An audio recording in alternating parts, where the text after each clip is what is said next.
Harper Audio presents The Sea and Little Fishes, a novel by Terry Pratchett, read by Catherine Walker.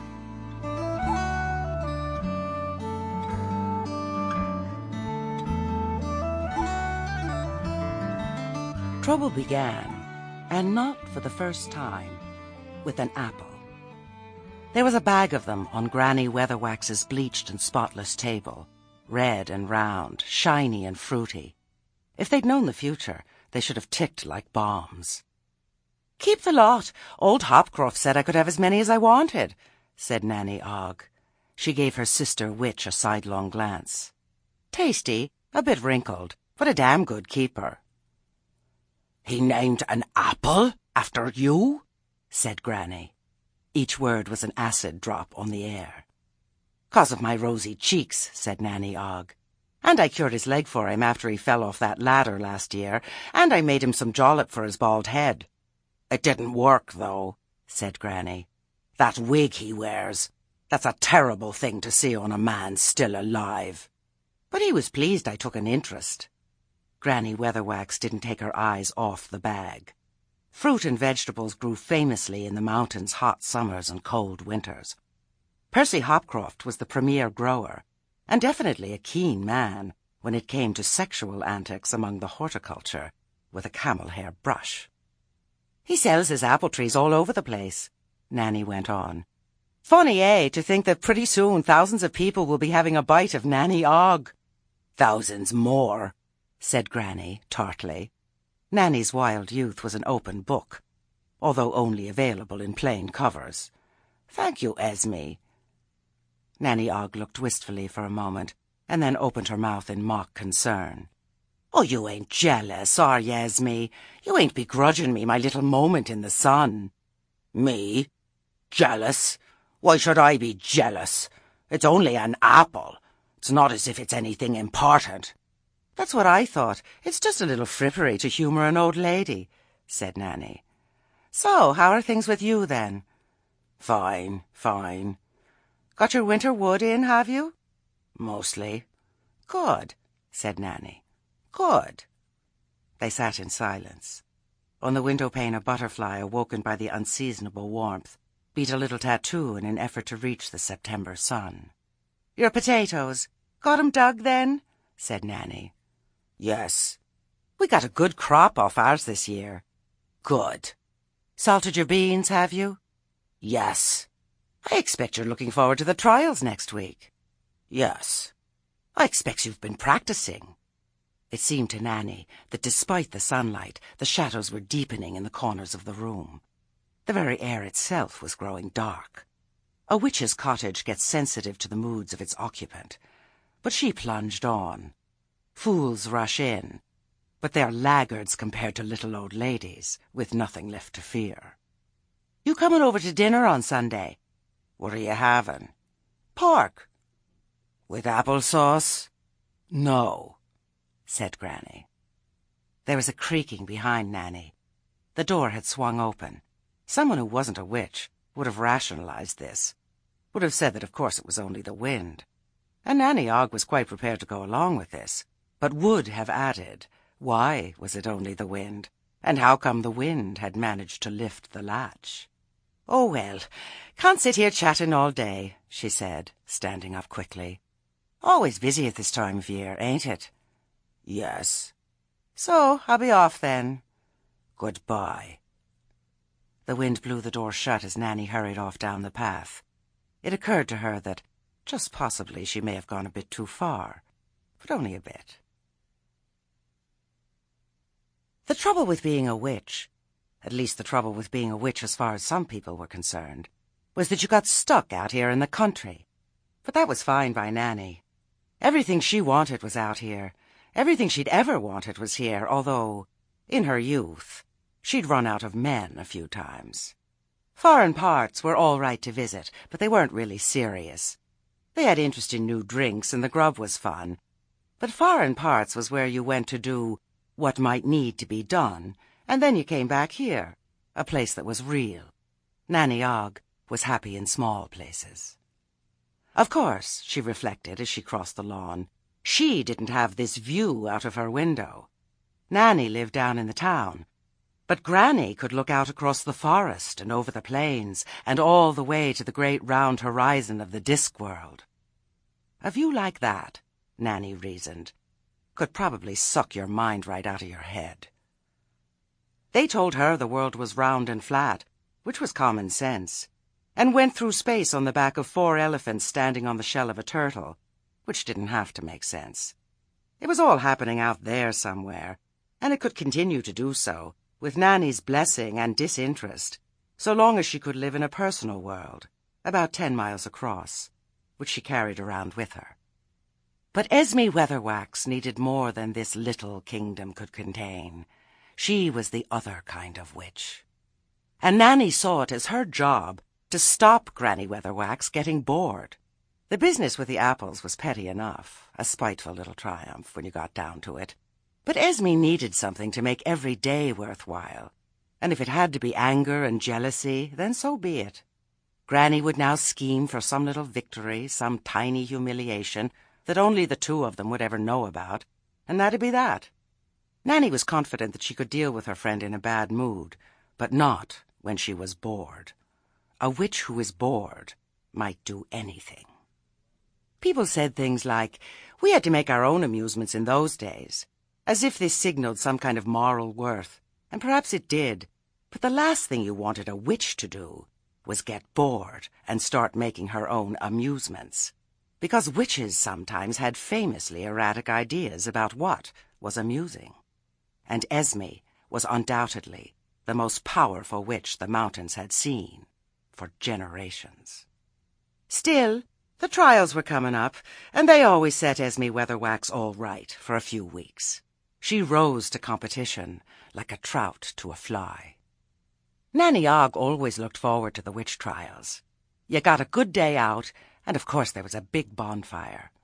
Who ever heard of a witch trial without a good bonfire afterwards? And afterwards you could roast potatoes in the ashes.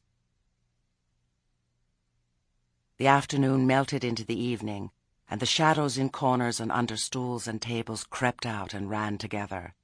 Granny rocked gently in her chair as the darkness wrapped itself around her. She had a look of deep concentration. The logs in the fireplace collapsed into the embers, which winked out one by one. The night thickened. The old clock ticked on the mantelpiece, and for some length of time there was no other sound. There came a faint rustling. The paper bag on the table moved, and then began to crinkle like a deflating balloon. Slowly, the still air filled with a heavy smell of decay. After a while, the first maggot crawled out. Nanny Ogg was back home and just pouring a pint of beer when there was a knock. She put down the jug with a sigh and went and opened the door. "Oh, hello, ladies. What are you doing in these parts? And on such a chilly evening, too?" Nanny backed into the room ahead of 3 more witches. They wore the black cloaks and pointy hats traditionally associated with their craft, although this served to make each one look different. There is nothing like a uniform for allowing one to express one's individuality. A tweak here and a tuck there are little details that scream all the louder in the apparent, well, uniformity. Gammer Beavis's hat, for example, had a very flat brim and a point you could clean your ear with. Nanny liked Gammer Beavis. She might be a bit too educated so that sometimes it overflowed out of her mouth, but she did her own shoe repairs and took snuff. And, in Nanny Ogg's small world view, things like this meant that someone was all right. Old Mother Dismas's clothes had that disarray of someone who, because of a detached retina in her second sight, was living in a variety of times all at once. Mental confusion is bad enough in normal people, but much worse when the mind has an occult twist. You just had to hope it was only her underwear she was wearing on the outside. It was getting worse, Nanny knew. Sometimes her knock would be heard on the door a few hours before she arrived. Her footprints would turn up several days later. Nanny's heart sank at the sight of the 3rd witch. And it wasn't because Lettice Earwig was a bad woman, quite the reverse, in fact. She was considered to be decent, well-meaning and kind, at least to less aggressive animals and the cleaner sort of children. And she would always do you a good turn. The trouble was, though, that she would do you a good turn for your own good, even if a good turn wasn't what was good for you. You ended up mentally turned the other way, and that wasn't good.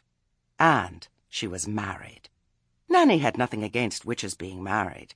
It wasn't as if there were rules. She herself had had many husbands, and had even been married to 3 of them. But Mr. Earwig was a retired wizard with a suspiciously large amount of gold, and Nanny suspected that Lettice did witchcraft as something to keep herself occupied, in much the same way that other women of a certain class might embroider kneelers for the church or visit the poor. And she had money. Nanny did not have money, and therefore was predisposed to dislike those who did. Lettice had a black velvet cloak so fine that it looked as if a hole had been cut out of the world. Nanny did not. Nanny did not want a fine velvet cloak, and did not aspire to such things, so she didn't see why other people should have them. "Evening, Githa. How are you keeping in yourself?" said Gammer Beavis. Nanny took her pipe out of her mouth. "Fit as a fiddle. Come on in." "Ain't this rain dreadful?" said Mother Dismas. Nanny looked up at the sky. It was frosty purple, but it was probably raining wherever Mother's mind was at. "Come along in and dry off, then," she said kindly. "May fortunate stars shine on this our meeting," said Lettice. Nanny nodded understandingly.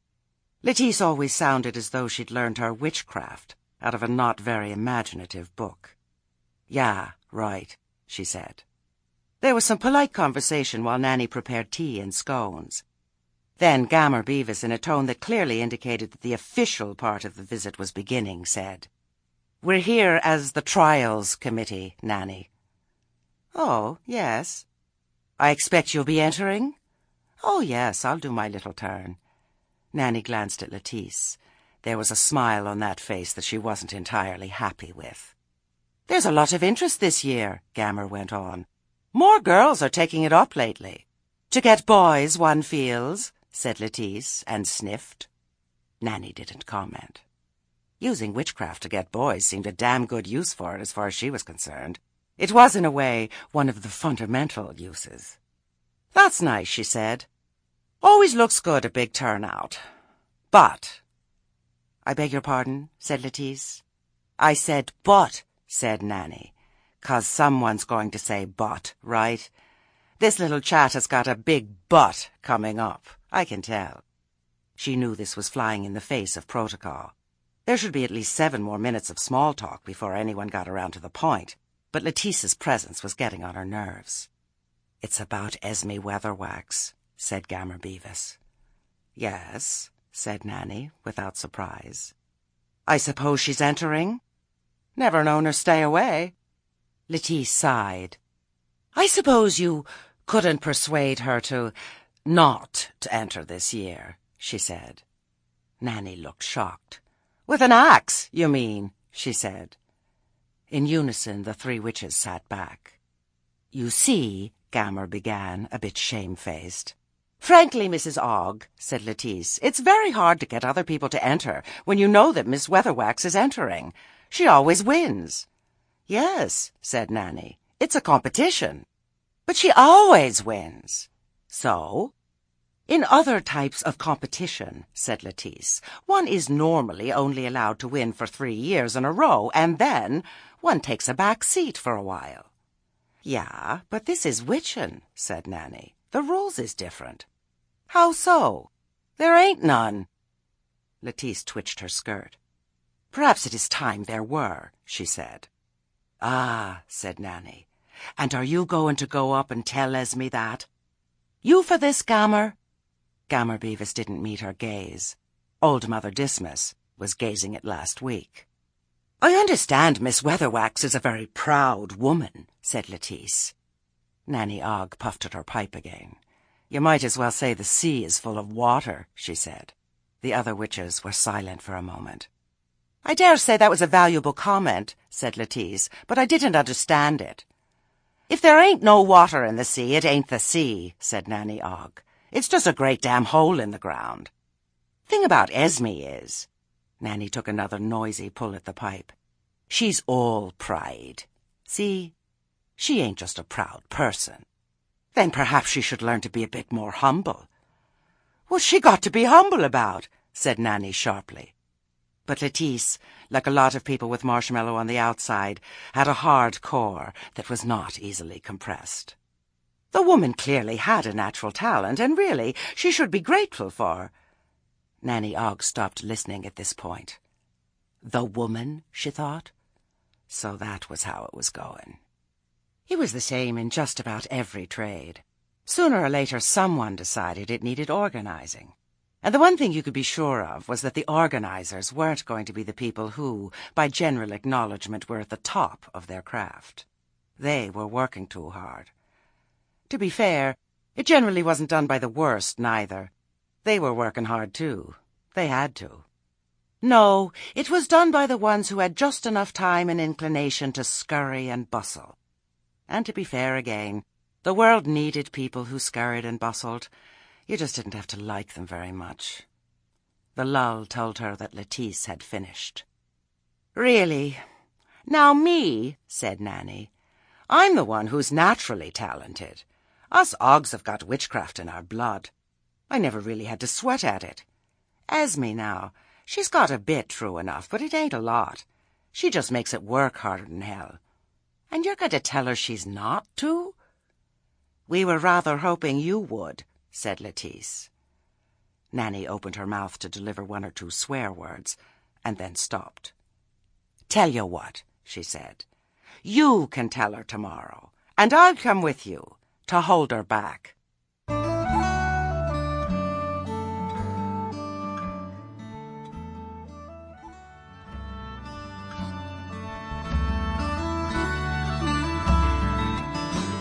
Granny Weatherwax was gathering herbs when they came up the track. Everyday herbs of sick room and kitchen are known as simples. Granny's herbs weren't simples. They were complicateds, or they were nothing. And there was none of the airy-fairy business with a pretty basket and a pair of dainty snippers. Granny used a knife, and a chair held in front of her, and a leather hat, gloves, and apron as secondary lines of defense. Even she didn't know where some of the herbs came from. Roots and seed were traded all over the world, and maybe further. Some had flowers that turned as you passed by. Some fired their thorns at passing birds, and several were staked, not so they wouldn't fall over, but so they'd still be there next day. Nanny Ogg, who never bothered to grow any herb you couldn't smoke or stuff a chicken with, heard her mutter, "Right, you buggers." "Good morning, Miss Weatherwax," said Lettice Earwig loudly. Granny Weatherwax stiffened, and then lowered the chair very carefully and turned around. "It's mistress," she said. "Whatever," said Lettice brightly. "I trust you are keeping well." "Up until now," said Granny. She nodded almost imperceptibly at the other three witches. There was a thrumming silence, which appalled Nanny Ogg. They should have been invited in for a cup of something. That was how the ritual went. It was gross bad manners to keep people standing around. Nearly, but not quite, as bad as calling an elderly, unmarried witch Miss. "You've come about the trials," said Granny. Lettice almost fainted. How did—" "'Cause you look like a committee. It doesn't take much reasoning," said Granny, pulling off her gloves. "We didn't used to need a committee. The news just got around and we all turned up. Now suddenly there's folk arranging things."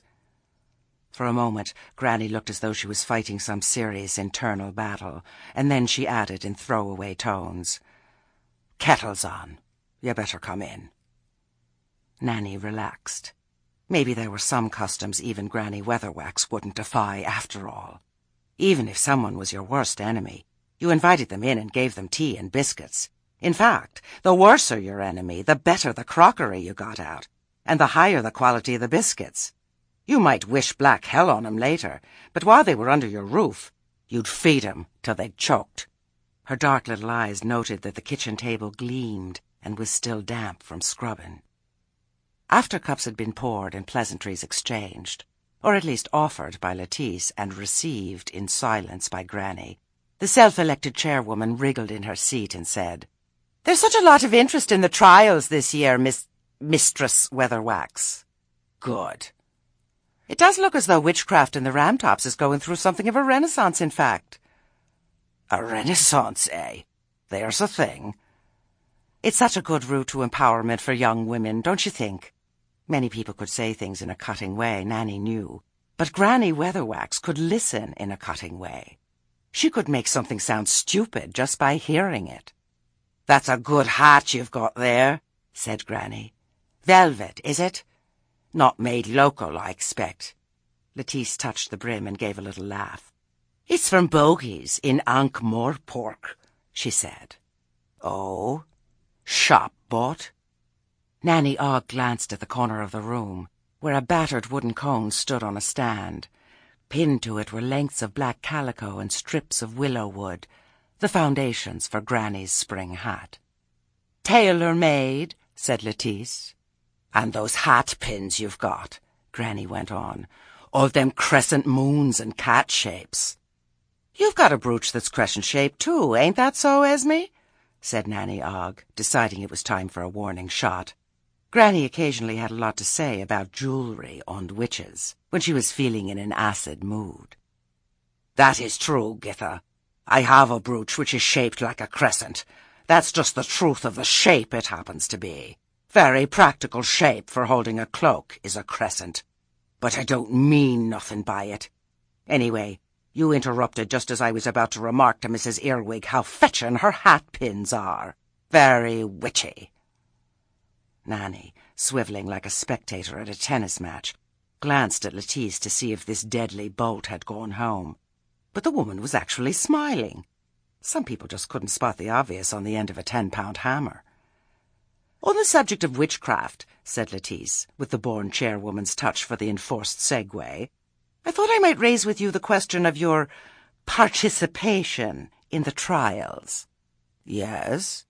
"Do you, don't you think it's unfair to other people that you win every year?"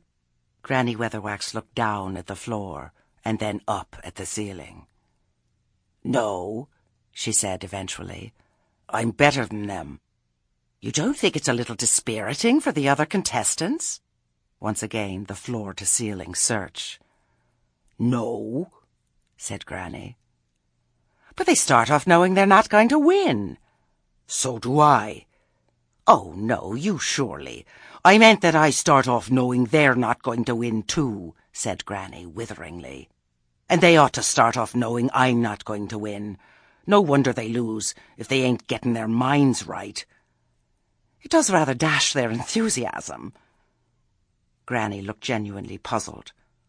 "What's wrong with them striving to come second?" she said. Lettice plunged on.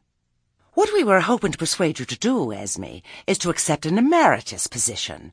You could perhaps make a nice little speech of encouragement, present the award, and possibly even be, one of the judges."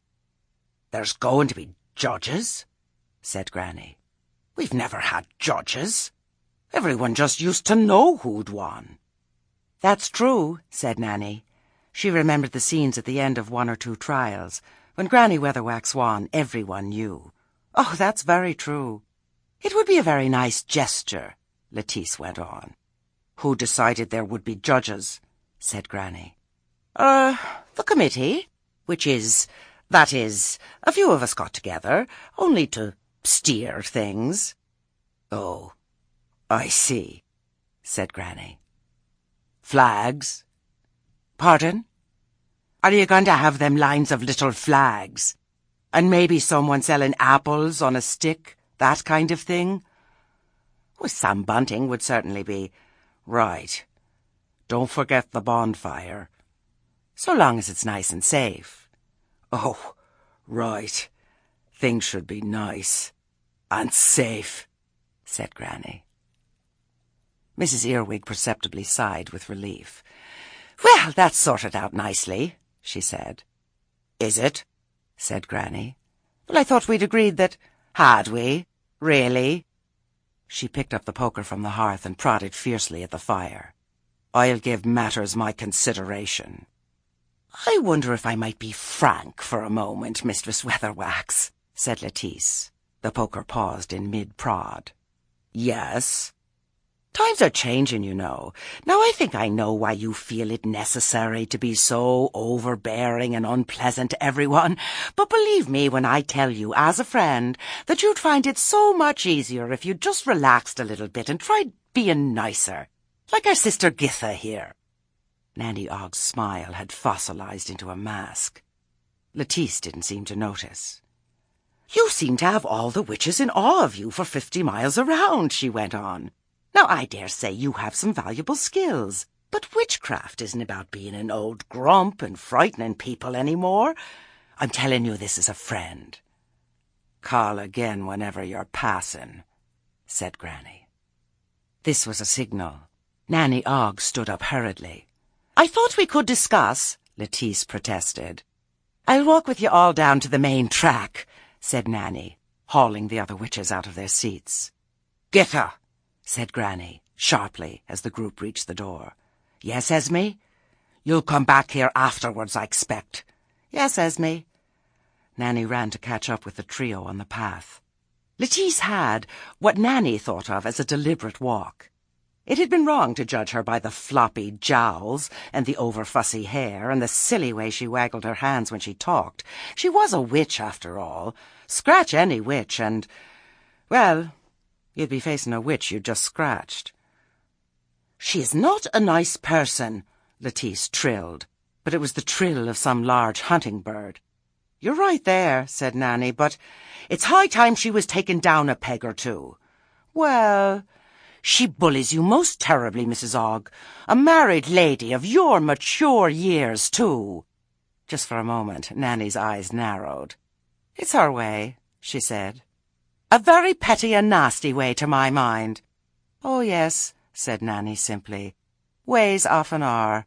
But look, will you be bringing anything to the produce stall, Githa? Said Gammer Beavis quickly. Oh, a couple of bottles, I expect, said Nanny, deflating. Oh, homemade wine, said Lettice. How nice.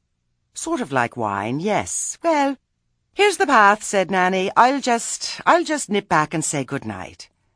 It's belittling, you know, the way you run around after her, said Lettice. Yes, well, you get used to people. Good night to you.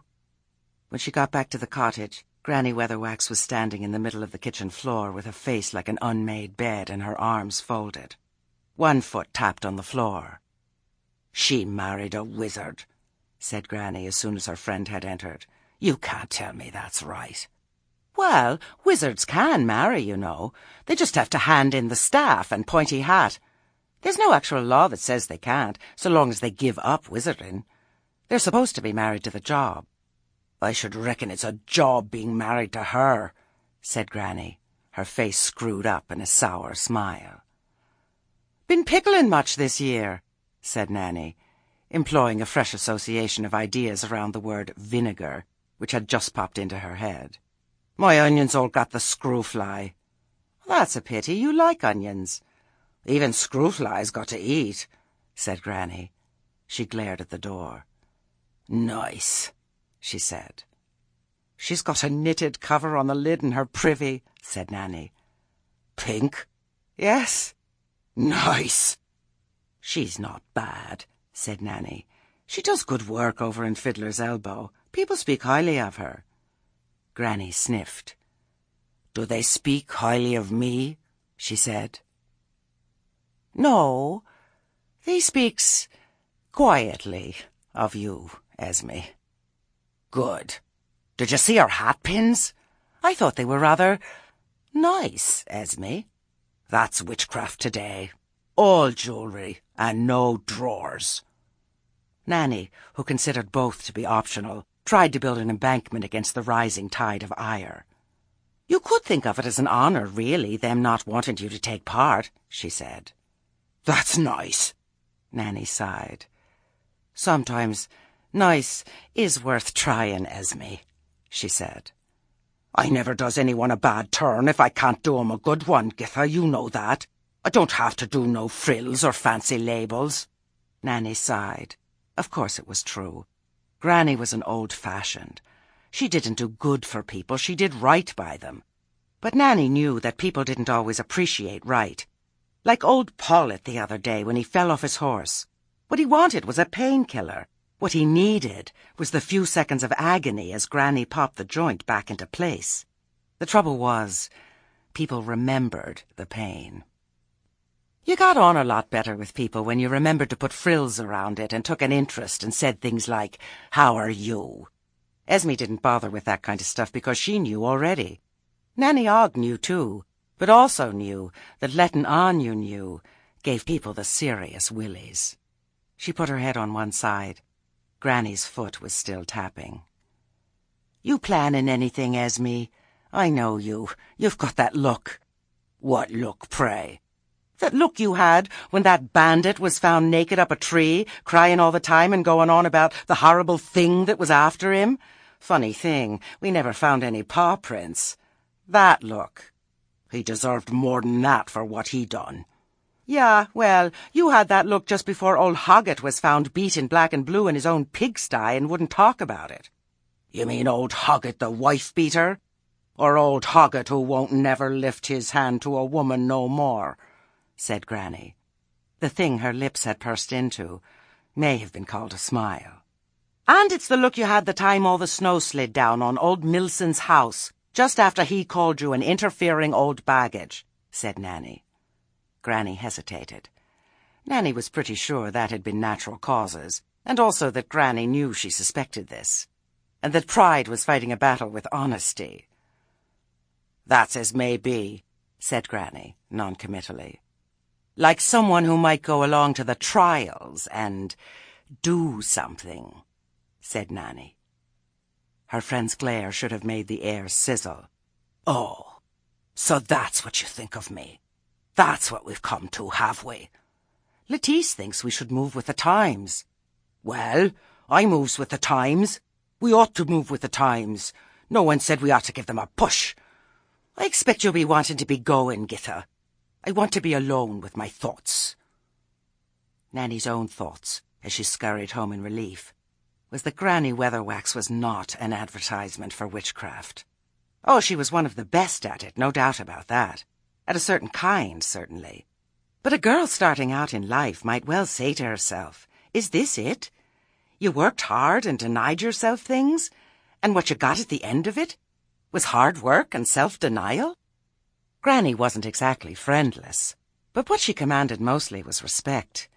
People learned to respect storm clouds, too. They refreshed the ground. You needed them. But they weren't nice.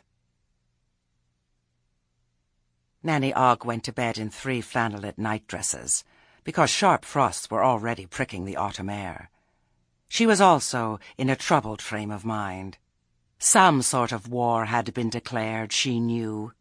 Granny could do some terrible things when roused, and the fact that they'd been done to those who richly deserved them didn't make them any the less terrible. She'd be planning something pretty dreadful, Nanny Ogg knew. She herself didn't like winning things. Winning was a habit that was hard to break and brought you a dangerous status that was hard to defend. You'd walk uneasily through life, always on the lookout for the next girl with a better broomstick and a quicker hand on the frog. She turned over under the mountain of eiderdowns. In Granny Weatherwax's worldview, there was no place for second place. You won, or you were a loser. There was nothing wrong with being a loser, except for the fact that, of course, you weren't the winner. Nanny had always pursued the policy of being a good loser. People liked you when you almost won and bought you drinks. "She only just lost" was a much better compliment than "she only just won." Runners-up had more fun, she reckoned, but it wasn't a word Granny had much time for. In her own darkened cottage, Granny Weatherwax sat and watched the fire die. It was a grey-walled room, the colour that old plaster gets not so much from dirt as from age. There was not a thing in it that wasn't useful, utilitarian, earned its keep. Every flat surface in Nanny Ogg's cottage had been pressed into service as a holder for ornaments and potted plants. People gave Nanny Ogg things. Cheap fairground tat, Granny always called it, at least in public. What she thought of it in the privacy of her own head, she never said. She rocked gently as the last ember winked out. It's hard to contemplate, in the grey hours of the night, that probably the only reason that people would come to your funeral was to make sure you're dead. Next day, Percy Hopcroft opened his back door and looked straight up into the blue stare of Granny Weatherwax. "Oh, my," he said under his breath. Granny gave an awkward little cough. "Mr. Hopcroft, I've come about them apples you named after Mrs. Ogg," she said. Percy's knees began to tremble, and his wig started to slide off the back of his head to the hoped-for security of the floor. "I should like to thank you for doing it because it has made her very happy," Granny went on, in a tone of voice which would have struck one who knew her as curiously monotonous. "She has done a lot of fine work, and it's about time she got her little reward. Was a very nice thought. And so I have brung you this little token." Hopcroft jumped backwards as Granny's hand dipped swiftly into her apron and produced a small black bottle, "which is very rare because of the rare herbs in it. What are rare, extremely rare herbs." Eventually it crept over Hopcroft that he was supposed to take the bottle. He gripped the top of it very carefully, as if it might whistle or develop legs. Thank you very much," he mumbled. Granny nodded stiffly. "Blessings be upon this house," she said, and turned and walked away down the path. Hopcroft shut the door carefully and then flung himself against it. "You start packing right now," he shouted to his wife, who'd been watching from the kitchen door. "What? Our whole life's here. We can't just run away from it." "Better to run than hop, woman. What's she want from me? What's she want? She's never nice." Mrs. Hopcroft stood firm. She'd just got the cottage looking right, and they'd bought a new pump. Some things were hard to leave. "Let's just stop and think, then," she said. "What's in that bottle?" Hopcroft held it at arm's length. "Do you want to find out?" "Stop shaking, man. She didn't actually threaten, did she?" "She said, 'Blessings be upon this house.' Sounds pretty damn threatening to me. That was Granny Weatherwax, that was." He put the bottle on the table. They stared at it, standing in the cautious leaning position of people who were ready to run if anything began to happen. "Says hair restorer on the label," said Mrs. Hopcroft. "I ain't using it." "She'll ask us about it later. That's her way." "If you think for one moment we can try it out on the dog." "That's a good cow." William Porchick awoke from his reverie on the milking stool and looked around the meadow, his hands still working the beast's teats. There was a black pointy hat rising over the hedge. He gave such a start that he started to milk into his left boot. "Gives plenty of milk, does she?" "Yes, Mistress Weatherwax," William quavered. "That's good. Long may she continue to do so. That's what I say. Good day to you." And the pointy hat continued up the lane. Porchick stared after it.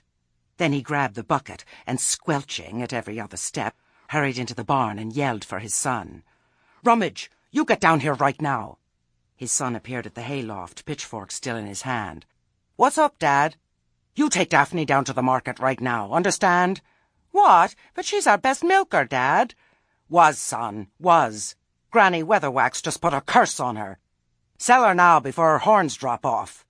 "What'd she say, Dad?" She said, long may she continue to give milk." Porchick hesitated. "Doesn't sound awfully like a curse, Dad," said Rummage. "I mean, not like your general curse. Sounds a bit hopeful, really," said his son. "Well, it was the way she said it." "What sort of way, Dad?" "Well, like, cheerfully." "You all right, Dad?" "It was the way—" Porchick paused. "Well, it's not right," he continued. "It's not right. She's got no right to go about being cheerful at people. She's never cheerful. And my boot is full of milk."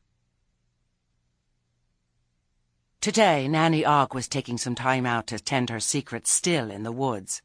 As a still, it was the best-kept secret there could be, since everyone in the kingdom knew exactly where it was. And a secret kept by so many people must be very secret indeed. Even the king knew, and knew enough to pretend he didn't know, and that meant he didn't have to ask her for any taxes, and she didn't have to refuse. And every year at Hogswatch he got a barrel of what honey might be if only bees weren't teetotal. And everyone understood the situation. No one had to pay any money, and so, in a small way, the world was a happier place. And no one was cursed, until their teeth fell out. Nanny was dozing. Keeping an eye on a still was a day and night job. But finally, the sound of people repeatedly calling her name got too much for her. No one would come into the clearing, of course. That would mean admitting that they knew where it was. So they were blundering around in the surrounding bushes. She pushed her way through and was greeted with some looks of feigned surprise that would have done credit to any amateur dramatic company. "Well, what do you lot want?" she demanded. "Oh, Mrs. Ogg, we thought we might be taking a walk in the woods," said poor Chick, while a scent that could clean glass wafted on the breeze. "You got to do something. It's Mistress Weatherwax." "What's she done?" "You tell her, Mr. Hampicker." The man next to poor Chick took off his hat quickly and held it respectfully in front of him, in the "Ay, senor, the banditos have raided our villages" position. "Well, ma'am, my lad and I were digging for a well, and then she come past." "Granny Weatherwax?" "Yes'm. And she said—" Hampicker gulped. "You won't find any water there, my good man. You'd be better off looking in the holler by the chestnut tree. And we dug on down anyway, and we never found no water." Nanny lit her pipe. She didn't smoke around the still, since that time when a careless spark had sent the barrel she was sitting on 100 yards into the air. She'd been lucky that a fir tree had broken her fall. "So, then you dug in the hollow by the chestnut tree," she said mildly. Hampicker looked shocked. "No, ma'am. There's no telling what she wanted us to find there." "And she cursed my cow," said poor Chick. "Really? What did she say?" "She said, 'May she give a lot of milk.'" Poor Chick stopped. Once again, now that he came to say it. "Well, it was the way she said it," he added weakly. "And what kind of a way was that?" "Nicely." "Nicely?" "Smiling and everything. I don't dare drink the stuff now." Nanny was mystified. "Can't quite see the problem." "You tell that to Mr. Hopcroft's dog," said poor Chick. "Hopcroft didn't dare leave the poor thing on account of her. The whole family's going mad. There's him shearing, his wife sharpening the scissors, and the 2 lads out all the time looking for fresh places to dump the hair." Patient questioning on Nanny's part elucidated the role the hair restorer had played in this. "And he gave it—" "Half the bottle, Mrs. Ogg." "Even though Esme writes, a right small spoonful once a week on the label? And even then you need to wear roomy trousers." "He said he was so nervous, Mrs. Ogg. I mean, what's she playing at? Our wives are keeping the kids indoors. I mean, supposing she smiled at them." "Well, she's a witch." "So am I, and I smiles at 'em," said Nanny Ogg. "They're always running after me for sweets." "Yes, but you don't... well, and she's a good woman," said Nanny. Common sense prompted her to add, in her own way, "I expect there is water down in the holler, and poor Chick's cow'll give good milk. And if Hopcroft won't read the labels on bottles, then he deserves a head you can see your face in. And if you think Esme Weatherwax had cursed kids, you've got the sense of an earthworm. She'd cuss 'em, yes, all day long, but not curse 'em. She don't aim that low." Yes, poor Chick almost moaned. "But it don't feel right. That's what we're saying. Her going round being nice. A man don't know if he's got a leg to stand on." "Or hop on," said Hampicker darkly. All right, I'll see about it," said Nanny. "People shouldn't go round not doing what you expect," said poor Chick weakly. "It gets people on edge." "And we'll keep an eye on your Hampicker said, then staggered backwards, grasping his stomach and wheezing. "Don't mind him, it's the stress," said poor Chick, rubbing his elbow. "Been picking herbs, Mrs. Ogg?" "That's right," said Nanny, hurrying away across the leaves. "So shall I put out the fire for you, then?" poor Chick shouted. Granny was sitting outside her house when Nanny Ogg hurried up the path. She was sorting through a sack of old clothes. Elderly garments were scattered around her. And she was humming. Nanny Ogg started to worry. The Granny Weatherwax she knew didn't approve of music. And she smiled when she saw Nanny, or at least the corner of her mouth turned up. That was really worrying. Granny normally only smiled if something bad was happening to someone deserving. "Why, Githa, how nice to see you." "You all right, Esme?" "Never felt better, dear." The humming continued. Sorting out rags, are you?" said Nanny. "Going to make that quilt?" It was one of Granny Weatherwax's firm beliefs that one day she'd make a patchwork quilt. However, it is a task that requires patience, and hence, in 15 years, she'd got as far as 3 patches. But she collected old clothes anyway. A lot of witches did. It was a witch thing. Old clothes had personality, like old houses. When it came to clothes with a bit of wear left in them, a witch had no pride at all. "It's in here somewhere," Granny mumbled. "Aha! Here we are." She flourished a garment. It was basically pink. "Knew it was here," she went on. "Hardly worn either, and about my size too." "You're going to wear it?" said Nanny. Granny's piercing blue cut-you-off-at-the-knees gaze was turned upon her. Nanny would have been relieved at a reply like, "No, I'm going to eat it, you daft old fool." Instead, her friend relaxed and said, a little concerned, "You don't think it'd suit me?" There was lace around the collar. Nanny swallowed. "You usually wear black," she said. "Well, a bit more than usually. More like always." "And a very sad sight I look, too," said Granny robustly. "It's about time I brightened myself up a bit, don't you think? And it's so very pink." Granny put it aside, and to Nanny's horror took her by the hand and said earnestly, "And you know, I reckon I've been far too dog in the manger about this trials business, Githa." "Bitch in the manger," said Nanny Ogg absent-mindedly. For a moment Granny's eyes became 2 sapphires again. "What?" You'd be a bitch in the manger," Nanny mumbled. "Not a dog." "Ah. Oh, yes. Thank you for pointing that out. Well, I thought, it is time I stepped back a bit and went along and cheered on the younger folks. I mean, I have to say, I really haven't been very nice to people, have I?" "I've tried being nice," Granny went on. "It didn't turn out like I expected, I'm sorry to say." "You've never been really good at nice," said Nanny. Granny smiled. Hard though she stared, Nanny was unable to spot anything other than earnest concern. "Perhaps I'll get better with practice," she said. She patted Nanny's hand, and Nanny stared at her hand as though something horrible had happened to it. "It's just that everyone is more used to you being firm," she said. "I thought I might make some jam and cakes for the produce stall," said Granny. "Oh, good. Are there any sick people want visiting?" Nanny stared at the trees. It was getting worse and worse. She rummaged in her memory for anyone in the locality sick enough to warrant a ministering visit, but still well enough to survive the shock of a ministering visit by Granny Weatherwax.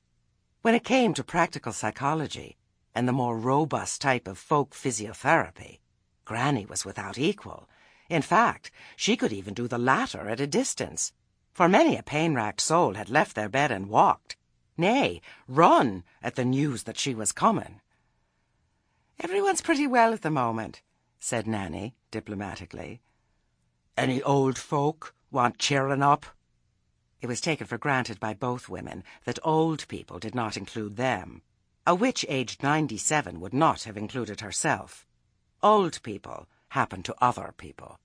"All fairly cheerful right now," said Nanny. "Maybe I could tell stories to the kiddies." Nanny nodded. Granny had done that once before, when the mood had briefly taken her. It had worked pretty well as far as the children were concerned. They'd listened with open-mouthed attention and apparent enjoyment to a traditional old folk legend.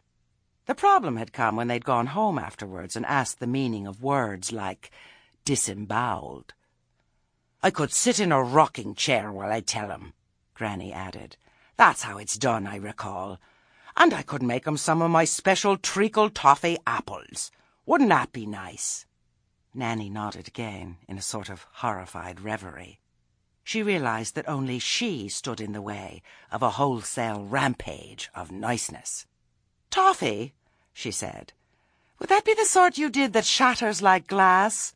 Or that sort where our boy Pusey had to have his mouth levered open with a spoon? I reckon I know what I did wrong last time. You know you and Sugar don't get along, Esme. Remember them all-day suckers you made? They did last all day, Githa. Only 'cause our Pusey couldn't get it out of his little mouth until we pulled 2 of his teeth, Esme. You ought to stick to Pickles. You and Pickles goes well. I've got to do something, Githa. I can't be an old grump all the time. I know. I'll help at the trials. Bound to be a lot that needs doing, eh?" Nanny grinned inwardly. So, that was it. "Why, yes," she said. "I'm sure Mrs. Earwig will be happy to tell you what to do," she said. "And the more fool she if she does," she thought, "because I can tell you're planning something." "I shall talk to her," said Granny. "I'm sure there's a million things I could do to help if I set my mind to it." "And I'm sure you will," said Nanny heartily.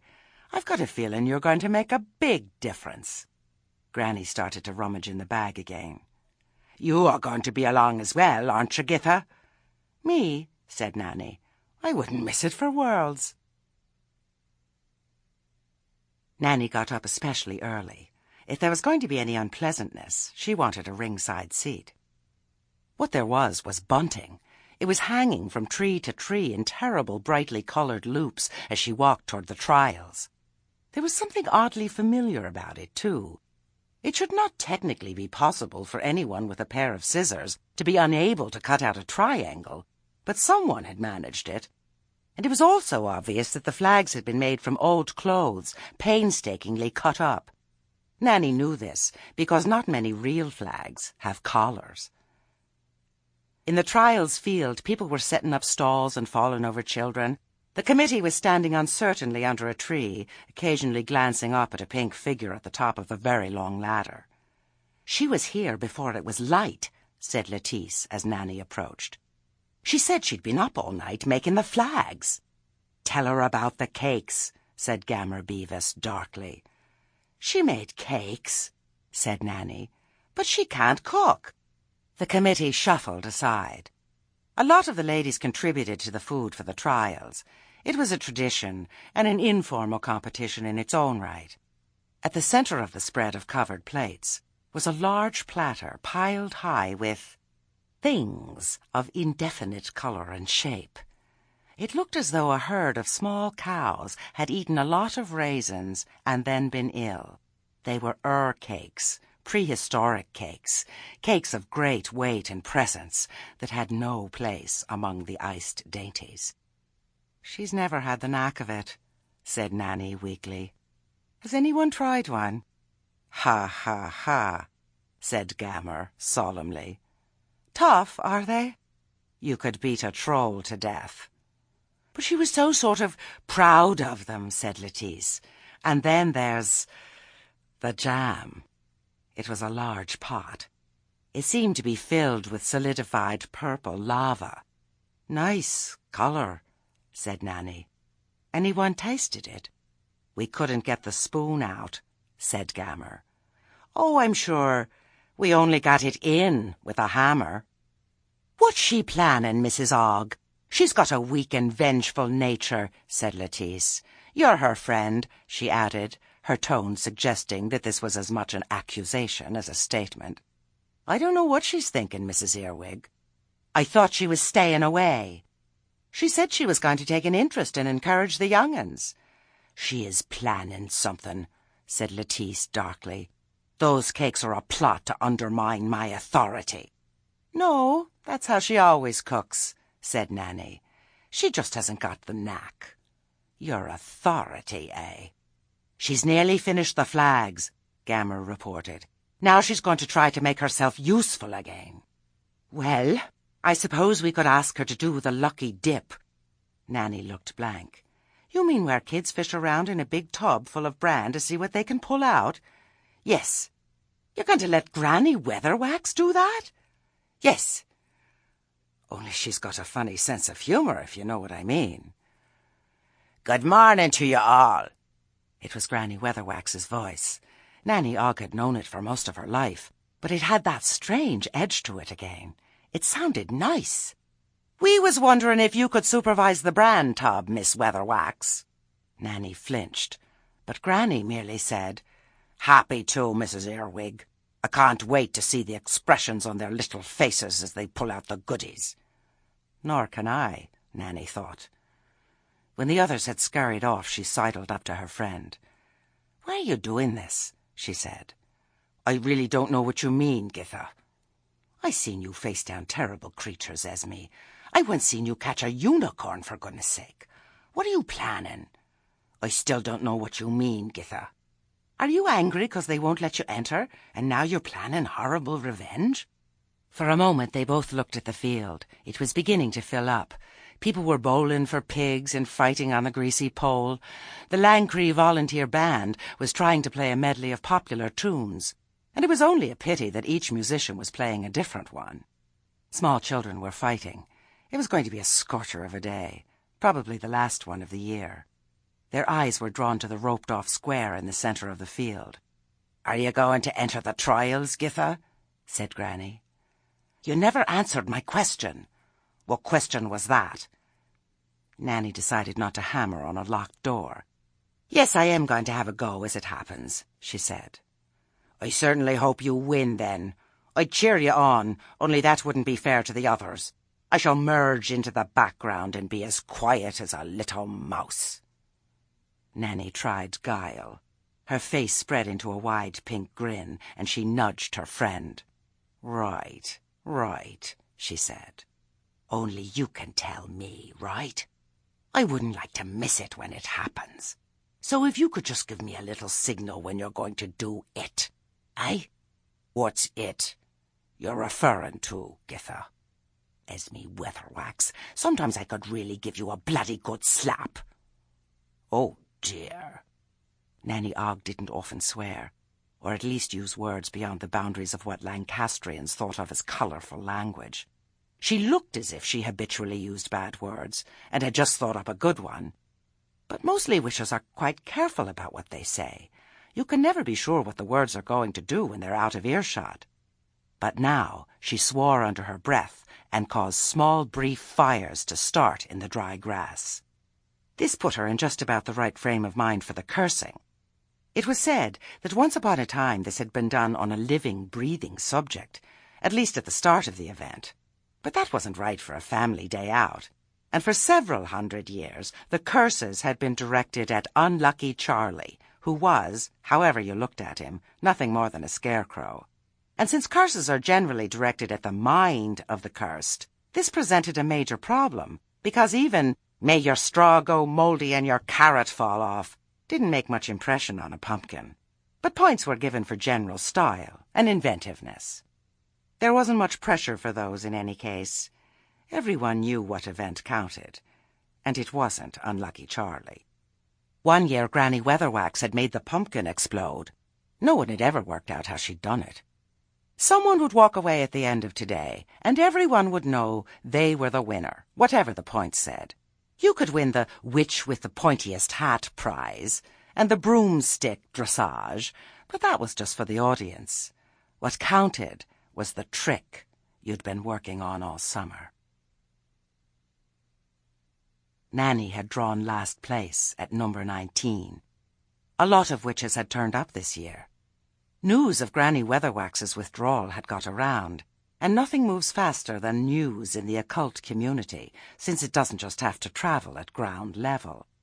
Many pointy hats moved and nodded among the crowds. Witches are among themselves generally as sociable as cats, but, as also with cats, There are locations and times and neutral grounds where they meet at something like peace. And what was going on was a sort of slow, complicated dance. The witches walked around saying hello to one another and rushing to meet newcomers, and innocent bystanders might have believed that here was a meeting of old friends, which, at one level, it probably was. But Nanny watched through a witch's eyes and saw the subtle positioning, the careful weighing up, the little changes of stance, the eye contact finely tuned by intensity and length. And when a witch was in the arena, especially if she was comparatively unknown, all the others found some excuse to keep an eye on her, preferably without appearing to do so. It was like watching cats. Cats spend a lot of time carefully eyeing one another. When they have to fight, that's merely to rubber stamp something that's already been decided in their heads. Nanny knew all this, and she also knew most of the witches to be kind, on the whole, gentle to the meek, generous to the deserving, the undeserving got more than they bargained for, and by and large quite dedicated to a life that really offered more kicks than kisses.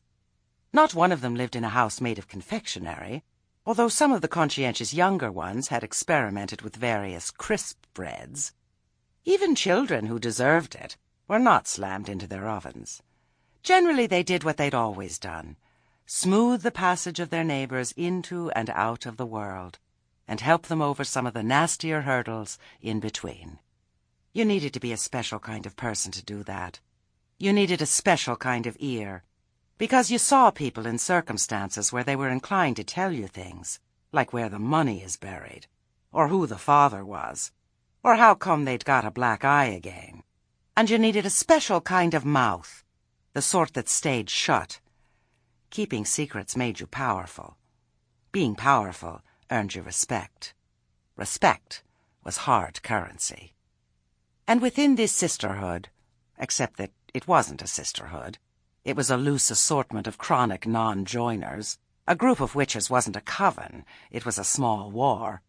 There was always this awareness of position. It had nothing to do with anything the other world thought of as status. Nothing was ever said. But if an elderly witch died, the local witches would attend her funeral for a few last words, and then go solemnly home alone, with a little insistent thought at the back of their minds. I've moved up one. And newcomers were watched very, very carefully. "Morning, Mrs. Ogg," said a voice behind her. "I trust I find you well." "How do you do, Mistress Shimmy?" said Nanny, turning. Her mental filing system threw up a card. Clarity Shimmy lives over towards Cutshade with her old mum, takes snuff, good with animals. "How's your mother keeping?" "We buried her last month, Mrs. Ogg." Nanny Ogg quite liked Clarity, because she didn't see her very often. "Oh dear," she said. "But I shall tell her you asked after her anyway," said Clarity. She glanced briefly towards the ring.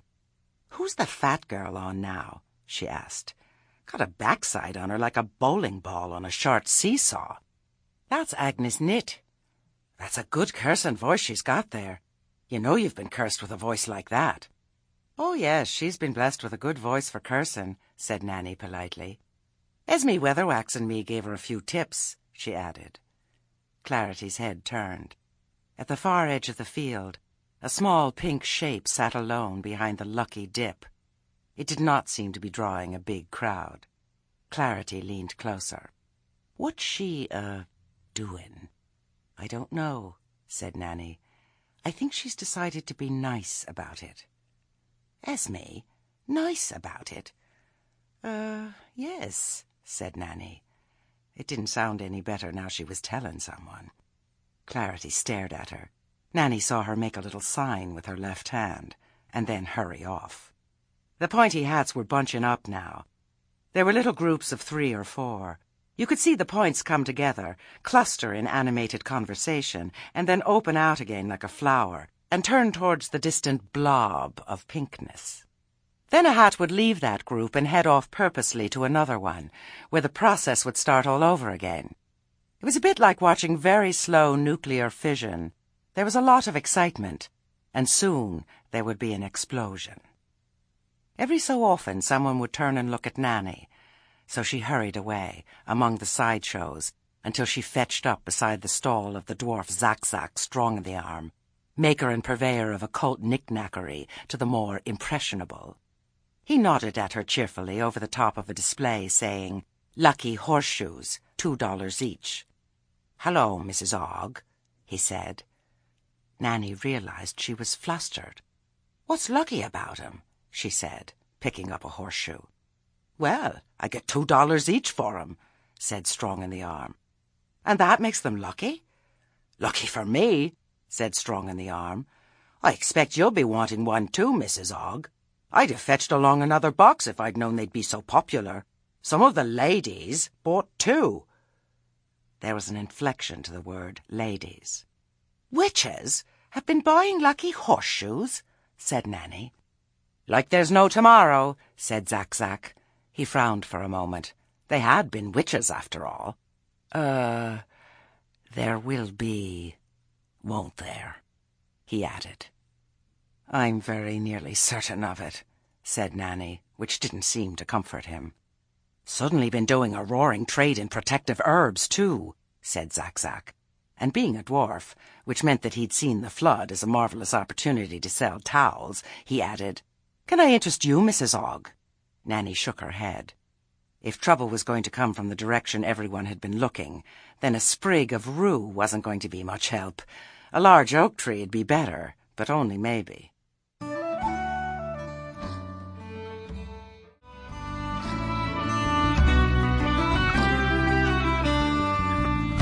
The atmosphere was changing.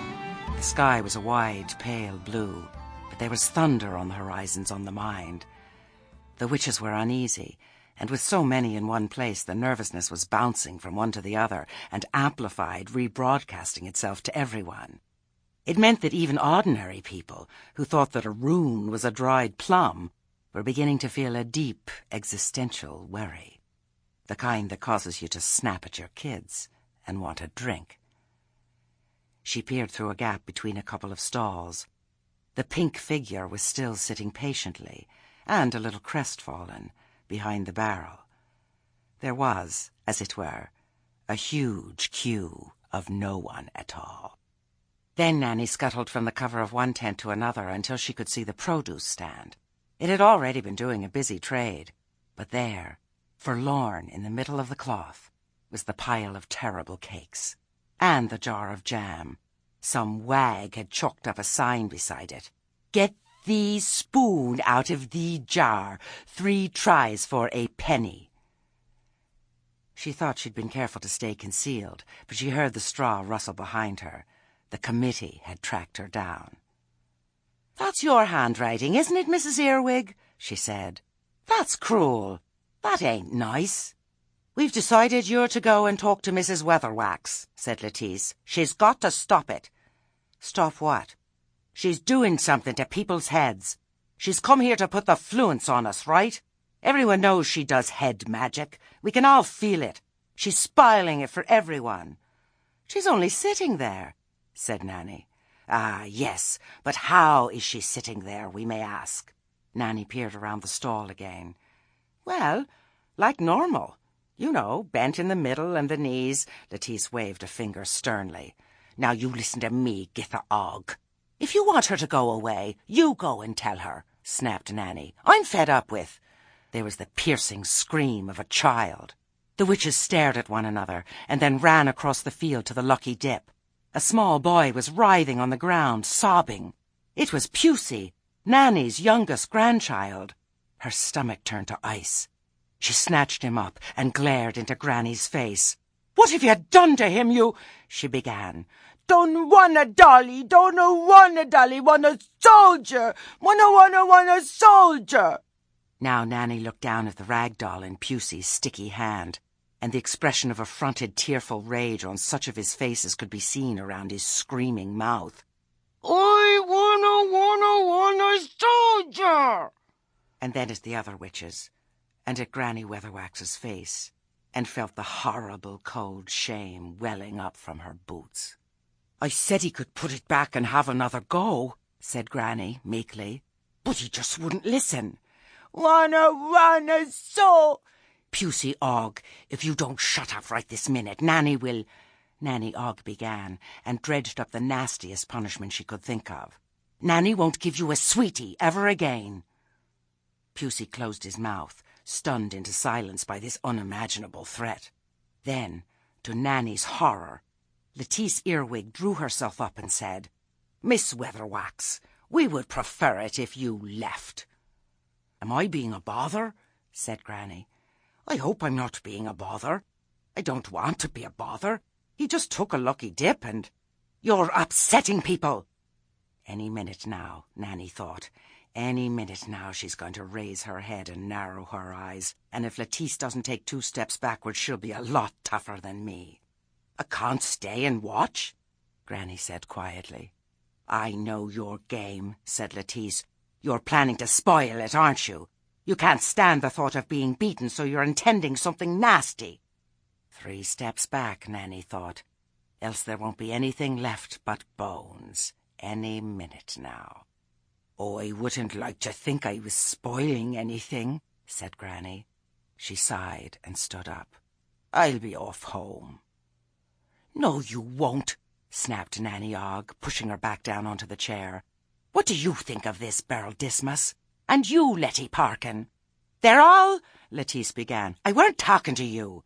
The witches behind Mrs. Earwig avoided Nanny's gaze. "Well, it's not that... I mean, we don't think—" began Beryl awkwardly.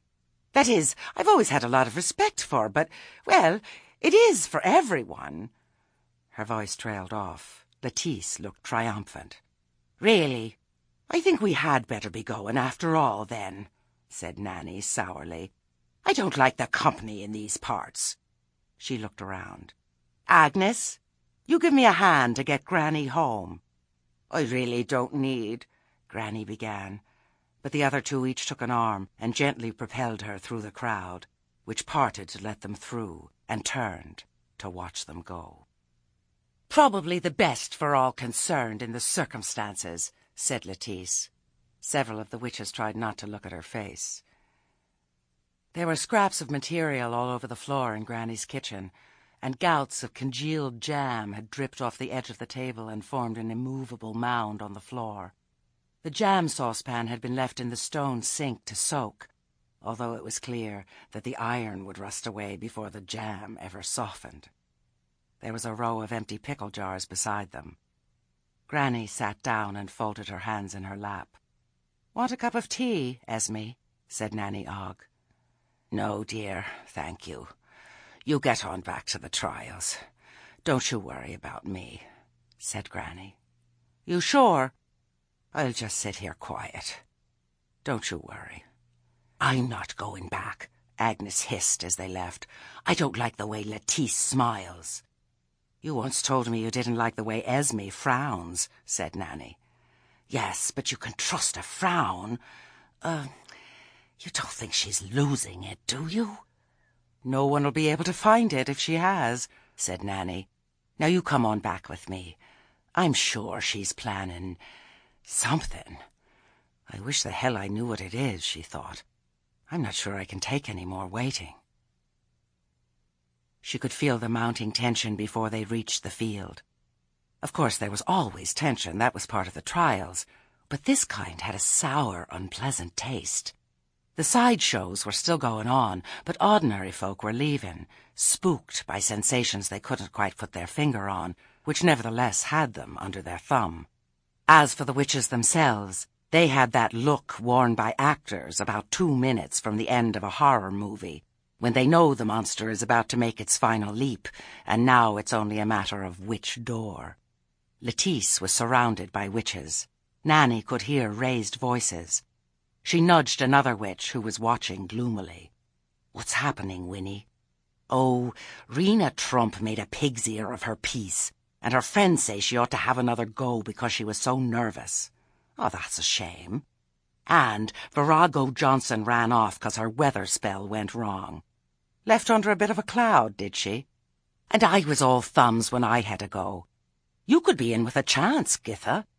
"Oh, I've never been one for prizes, Winnie, you know me. It's the fun of taking part that counts." The other witch gave her a skewed look.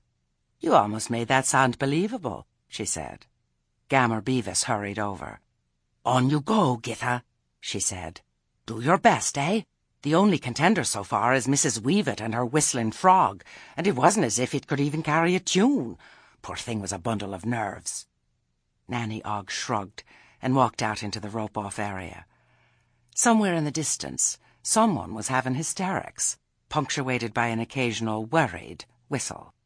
Unlike the magic of wizards, the magic of witches did not usually involve the application of much raw power. The difference is between hammers and levers. Witches generally tried to find the small point where a little change made a lot of result. To make an avalanche, you can either shake the mountain, or maybe you can just find exactly the right place to drop a snowflake. This year, Nanny had been idly working on the Man of Straw. It was an ideal trick for her. It got a laugh, it was a bit suggestive, it was a lot easier than it looked, but showed she was joining in. And it was unlikely to win. Damn, she'd been relying on that frog to beat her. She heard it whistling quite beautifully on the summer evenings. She concentrated. Pieces of straw rustled through the stubble. All she had to do was use the little bits of wind that drifted across the field, allowed to move here and here, spiral up and... She tried to keep her hands from shaking. She'd done this 100 times. She could tie the damn stuff in knots by now. She kept seeing the face of Esme Weatherwax, and the way she'd just sat there, looking puzzled and hurt, while for a few seconds Nanny had been ready to kill. For a moment she managed to get the legs right, and a suggestion of arms and head. There was a smattering of applause from the watchers. Then an errant eddy caught the thing before she could concentrate on its first step, and it spun down, just a lot of useless straw. She made some frantic gestures to get it to rise again. It flopped about, tangled itself, and lay still. There was a bit more applause, nervous and sporadic. "Sorry, don't seem to be able to get the hang of it today," she muttered, walking off the field. The judges went into a huddle. "I reckon that frog did really well," said Nanny, more loudly than was necessary. The wind, so contrary a little while ago, blew sharper now. What might be called the psychic darkness of the event was being enhanced by real twilight. The shadow of the bonfire loomed on the far side of the field. No one, as yet, had the heart to light it. Almost all the non-witches had gone home. Anything good about the day had long drained away. The circle of judges broke up, and Mrs. Earwig advanced on the nervous crowd, her smile only slightly waxen at the corners. "Well, what a difficult decision it has been," she said brightly. "But what a marvellous turnout, too. It really has been a most tricky choice." Between me and a frog that lost its whistle and got its foot stuck in its banjo, thought Nanny. She looked sidelong at the faces of her sister witches. She'd known some of them for 60 years. If she'd ever read books, she'd have been able to read the faces, just like one. "We all know who won, Mrs. Earwig," she said, interrupting the flow. "What do you mean, Mrs. Ogg?" "There's not a witch here who could get her mind right today," said Nanny. "And most of 'em have bought Lucky Charms, too." "Witches? Buying Lucky Charms?" Several women stared at the ground. "I don't know why everyone seems to be so afraid of Miss Weatherwax. I certainly am not. You think she's put a spell on you, then?" "A pretty sharp one by the feel of it," said Nanny. "Look, Mrs. Earwig, no one's won. Not with the stuff we've managed today. We all know it. So let's just all go home, eh?" "Certainly not. I paid $10 for this cup, and I mean to present it." The dying leaves shivered on the trees.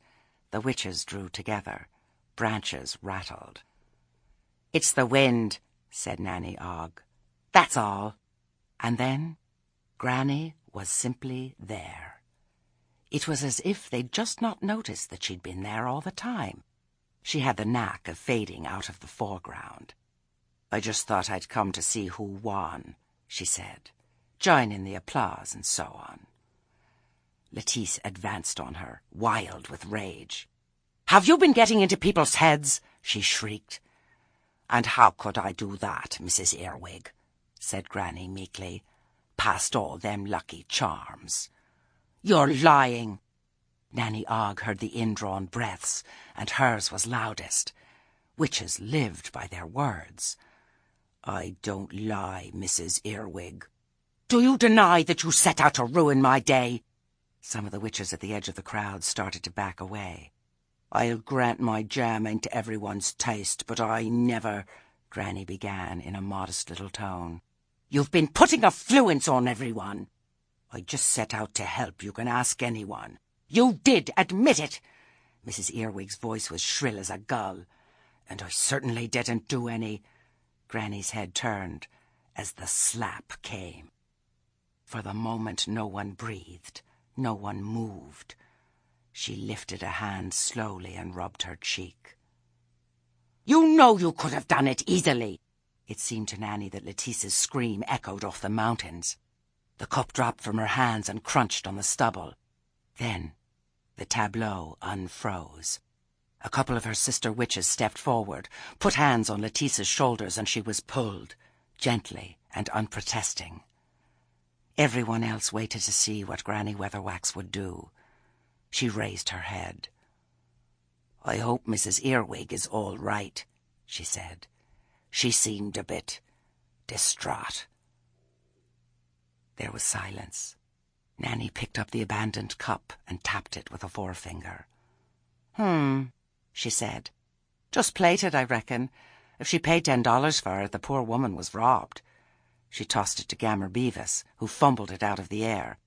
Can you give it back to her tomorrow, Gammer? Gammer nodded, trying not to catch Granny's eye. Still, we don't have to let it spoil everything, Granny said pleasantly. Let's have the proper ending to the day, eh? Traditional like. Roast potatoes and marshmallows and old stories round the fire. And forgiveness. And let's let bygones be bygones. Nanny could feel the sudden relief spreading out like a fan. The witches seemed to come alive at the breaking of the spell that had never actually been there in the first place. There was a general straightening up and the beginnings of a bustle as they headed for the saddlebags on their broomsticks. Mr. Hopcroft gave me a whole sack of spuds, said Nanny as conversation rose around them. I'll go and drag 'em over. Can you get the fire lit, Esme? A sudden change in the air made her look up. Granny's eyes gleamed in the dusk. Nanny knew enough to fling herself to the ground. Granny Weatherwax's hand curved through the air like a comet, and the spark flew out, crackling. The bonfire exploded. A blue-white flame shot up through the stacked branches and danced into the sky, etching shadows on the forest. It blew off hats and overturned tables and formed figures and castles and scenes from famous battles and joined hands and danced in a ring. It left a purple image on the eye that burned into the brain and settled down and was just a bonfire. I never said nothing about forgetting, said Granny. When Granny Weatherwax and Nanny Ogg walked home through the dawn, their boots kicked up the mist. It had, on the whole, been a good night. After some while, Nanny said, "That wasn't nice, what you done." "I done nothing." "Yeah, well, it wasn't nice what you didn't do. It was like pulling away someone's chair when they're expecting to sit down. People who don't look where they're sitting should stay stood up," said Granny. There was a brief pattering on the leaves, one of those very brief showers you get when a few raindrops don't want to bond with the group. "Well, all right," Nanny conceded, "but it was a little bit cruel." "Right," said Granny. "And some people might think it was a little bit nasty."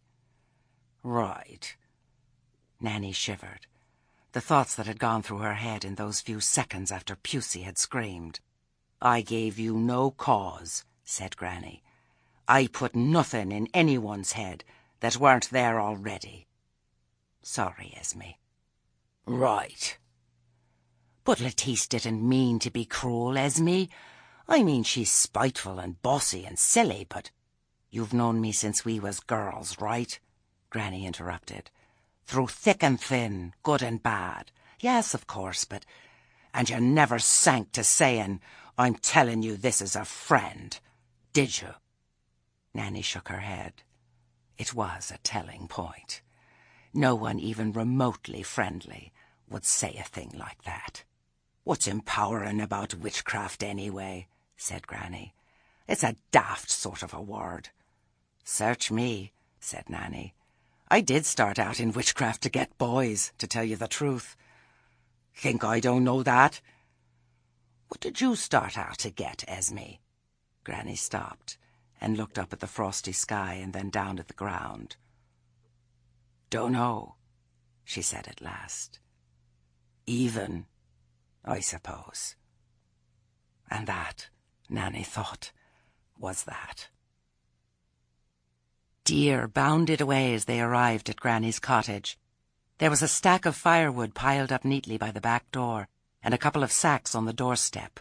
One contained a large cheese. Looks like Mr. Hopwood and Mr. Poorchick have been here, said Nanny. Humph! Granny looked at the carefully yet badly written piece of paper attached to the second sack. Dear Mistress Weatherwax, I would be most grateful if you would let me name this new championship variety Esme Weatherwax. Yours in hopefully good health, Ephraim Hopgood. Well, well, well. I wonder what gave him that idea. Can't imagine, said Nanny. I would just bet you can't, said Granny.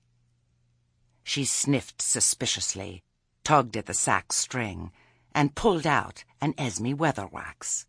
It was rounded, very slightly flattened, and pointy at one end. It was an onion. Nanny Ogg swallowed. I told him not. I'm sorry. Oh, nothing. Granny Weatherwax turned the onion round and round, while the world, via the medium of Nanny Ogg, awaited its fate. Then she seemed to reach a decision she was comfortable with. A very useful vegetable, the onion, she said at last. Firm. Sharp. Good for the system, said Nanny. Keeps well. Adds flavour. Hot and spicy, said Nanny, losing track of the metaphor in the flood of relief. Nice with cheese. We don't need to go that far, said Granny Weatherwax, putting it carefully back in the sack. She sounded almost amicable. You coming in for a cup of tea, Githa? I'd better be getting along. Fair enough. Granny started to close the door, and then stopped and opened it again. Nanny could see one blue eye watching her through the crack. I was right, though, wasn't I? Said Granny. It wasn't a question. Nanny nodded. Right, she said. That's nice.